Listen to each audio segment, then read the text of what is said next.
Welcome to A1 TV Telugu news. నేను భువన. Details చూద్దాం.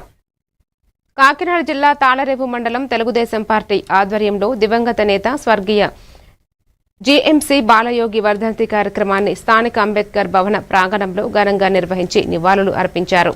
ఈ సందర్భంగా మండల తెలుగుదేశం పార్టీ అధ్యక్షుడు ధూళిపూడి వెంకటరమణ మాట్లాడుతూ కోనసీమ ముద్దుబిడ్డగా బాలయోగి చేసిన అభివృద్ధి మరువలేనిదన్నారు. ఈ కార్యక్రమంలో రాష్ట్ర శెట్టిబలిజ కార్పొరేషన్ డైరెక్టర్ టేకుమూడి లక్ష్మణరావు, ఉంగరాల వెంకటేశ్వరరావు, మందాల గంగ, సూర్యనారాయణ, వాడ్రేవు వీరబాబు, భాస్కర్ రాజు, జక్కల ప్రసాద్, కూటమి సభ్యులు పాల్గొన్నారు.